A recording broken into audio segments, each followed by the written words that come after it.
네, 오늘은 순전하고 신령한 젖을 사모하라라는 제목을 가지고요. 본장 전반부에 있는 내용을 중점적으로 함께 살펴보고 또 묵상해 보기를 원합니다.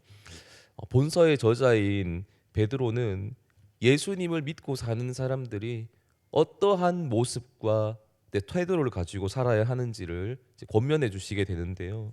1절과 2절에 보면 모든 악독과 모든 기만과 외식과 시기와 모든 이 비방하는 말을 버리고 갓난 아기들 같이 순전하고 신령한 젖을 사모하라고 말씀하십니다. 그리고 2절 후반부에 보면 왜 그렇게 해야 하는지 그 이유가 나와 있는데 이는 그로 말미암아 너희로 구원에 이르도록 자라게 하려 함이다라고 말씀해 주시고 있습니다. 이걸 좀 바꾸어서 생각해 보면 순전하고 신령한 젖을 사모하지 않게 되었을 때 구원에 도달을 하기가 어려워질 수도 있다는 그런 메시지로 볼 수 있습니다. 우리는 분명히 예수님을 믿음으로 구원을 받을 수가 있습니다. 그것은 성경이 말씀해 주시는 진리이고 또 복음이라고 우리가 알고 있어요. 행위로 구원을 받는 것이 아니라 믿음으로 구원을 받는다라는 사실에 대해서 분명하게 우리에게 말씀해 주셨고 우리는 그 사실을 받아들이고 살아가고 있습니다. 하지만 우리가 한동안 야고보서에 있는 말씀을 통해서 살펴볼 수 있었던 것처럼 믿음에도 산 믿음이 있고 죽은 믿음이 있다라는 사실을 발견할 수 있었고요. 행함이 없는 믿음은 그 자체가 죽은 것이고 죽은 믿음으로는 구원에 도달하기가 어렵다는 것이 야고보서의 핵심 내용입니다. 우리가 행위로 구원을 얻는 것은 절대로 아니지만 정말로 예수님을 믿는다면 그에 맞는 모습이 분명하게 동반되어야 한다는 걸 성경은 우리에게 가르쳐 주시고 있는 겁니다. 물론 우리 인간은 연약하고 또 부족함 그런 것들이 참 많기 때문에 아무리 예수님을 내가 믿고 살아간다 해도 그 행위가 완벽할 수는 없을 겁니다. 하지만 나의 완벽하지 못한 모습에 대해서 어쩔 수 없다, 당연하다라고 여기는 것은 결코 아니 될 일일 것입니다. 내가 죄를 짓고 내 마음대로 살아가는 그러한 모습을 내가 보면서 그래도 어차피 나는 구원 받을 것이니 나는 예수님 믿으니까 괜찮다라고 생각하는 일명 구원파식 사고 방식은 예수님을 이용하는 결과가 되고 말죠. 그것은 결코 주님을 반듯하게 믿는 믿음의 모습이라고 보기는 어려울 겁니다. 예수님을 내가 정말로 믿는다면 나의 죄 때문에 예수님께서 그 험악한 십자가의 모진 고통을 당하셨다라는 사실을 진짜 내가 믿는다면 죄를 짓는다는 것에 대해 결코 가볍게 여길 수는 없을 겁니다. 어떻게든 내가 죄악에 무너지지 않기 위해서 온 힘과 노력을 다 할 것이고요. 그럼에도 불구하고 내가 넘어졌을 때 우리는 그것을 당연시 여기는 것이 아니라 정말 처절하게 마음 아파하기도 하고요. 어찌해야 할까라는 탄식이 나와야 한다는 거죠. 완벽을 요구할 수는 없겠지만 상한 심령을 가질 수는 있어야 한다는 겁니다. 본장 3절의 말씀 이렇게 말씀해 주십니다. 너희가 주의 인자하심을 맛보았으면 그리하라. 아멘. 우리는 주님의 인자하심을 통해서 엄청난 긍휼을 얻었습니다. 원래 죄로 인해서 분명하게 죽어야 마땅한데 예수님의 대신 희생을 통해서 우리는 구원의 길을 걸어갈 수 있게 된 것이죠. 이러한 은혜를 맛보고 이러한 주님의 인자하심을 맛보았다면 우리는 마땅히 악을 버리고 순전하고 신령한 젖을 사모할 수 있다라고 말씀해 주십니다. 여기에서 순전하고 신령한 젖이란 하나님의 말씀을 의미할 것이고요. 말씀이 육신이 되어 이 땅에 오신 예수 그리스도 자체를 의미하기도 할 겁니다. 하나님께서는 우리가 갓난 아기들 같이 순수한 마음을 가지고 예수님만을 바라보기를 원하신다라고 우리가 생각해 볼 수 있습니다. 그리고 그렇게 했을 때 우리의 믿음이 구원에 이를 수 있는 단계까지 자라게 된다라고 베드로는 말씀해 주십니다. 성경을 읽다 보면 믿음에도 분명히 크기가 나타나거든요.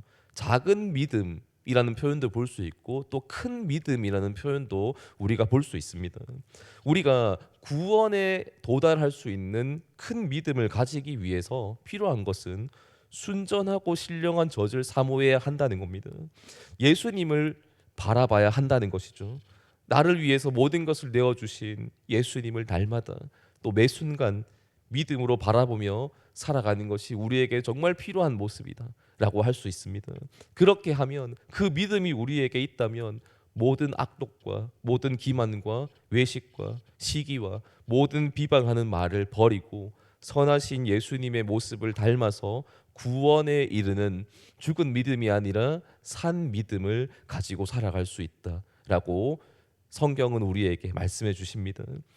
하지만 우리가 잘 아는 것처럼 이것이 결코 쉽고 편하고 행복하기만 한 길은 절대로 아닙니다.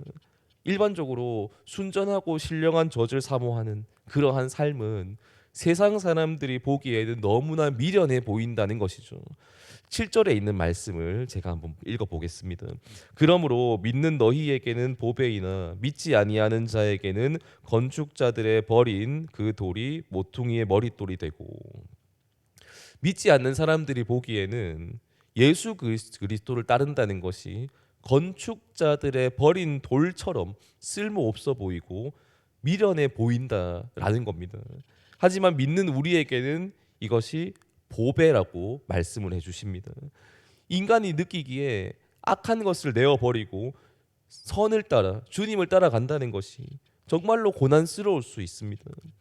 정말 미련해 보이는 길일 수 있다는 거죠. 하지만 그 길을 통해서 우리는 분명히 구원에 이를 수 있고 천국에 갈 수 있기 때문에 이 길을 가는 것은 보배와 같은 삶이라고 성경은 우리에게 말씀해 주십니다. 이제 예수 그리스도를 믿고 믿음으로 사는 사람은 택하신 족속이요 왕 같은 제사장들이요 거룩한 나라요 그의 소유가 된 백성이다라고 9절에서 말씀해 주시고요. 그야말로 하나님 나라의 백성이 되었다라는 그러한 내용입니다. 물론 우리가 원래부터 그런 존재는 아니었다고 또 본장은 우리에게 강조해 주시고 있습니다. 10절의 말씀이죠. 너희가 전에는 백성이 아니더니 이제는 하나님의 백성이요 전에는 긍휼을 얻지 못하였더니 이제는 긍휼을 얻은 자니라. 원래 우리의 모습을 분명히 기억할 필요는 있습니다. 원래 나는 죄로 인해서 죽을 수밖에 없는 존재였습니다. 오직 예수님을 믿음으로 살게 된 우리, 이제 하나님의 백성, 하나님의 긍휼을 입은 자가 되었습니다. 내 힘으로 된 것이 아니라 예수 그리스도의 십자가의 은혜로 되어졌다는 것을 우리는 오늘도 기억할 수 있기를 원합니다.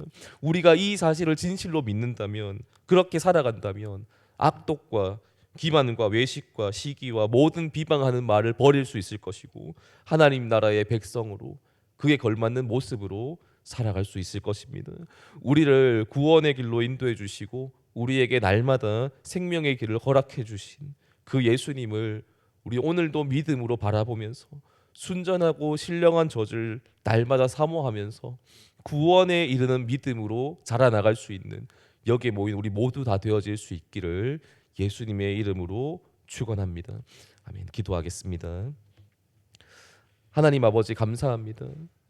하나님, 우리가 이제 예수님을 믿고 믿음의 길을 걸어가기 시작했습니다. 주님, 그런데 예수님을 믿고 살아간다는 것이 늘 행복하고 기쁘기만 한 그러한 일은 아닌 것 같습니다. 하나님, 우리가 저 천국을 바라볼 때 기쁘지만 그 여정을 우리가 돌아보고 또 나아갈 때 하나님 참 십자가의 길인 것을 우리가 느낍니다. 하지만 그럼에도 불구하고 우리가 이 미련해 보이는 길을 끝까지 포기하지 않는 이유는 하나님, 이것은 미련한 길이 아니라 주님께서 우리에게 예비해 놓으신 구원의 길이며 생명의 길이며 보배와 같은 삶이기에 하나님, 우리는 그 사실을 믿고 오늘도 예수님을 따라가기를 원합니다. 하나님, 오늘도 우리에게 힘과 능력을 도와해 주시고 주님께서 도와주셔서 하나님, 우리가 이 주님을 따라가는 길을 포기하지 않고 걸어갈 수 있기를 원합니다. 주님, 우리가 하나님께서 주신 은혜로 정말로 생명을 우리가 소망하면서 그렇게 살아갈 수 있도록 인도하여 주시고 오늘도 함께하여 주시옵소서. 감사드리며 살아계신 예수님의 이름으로 기도드립니다. 아멘.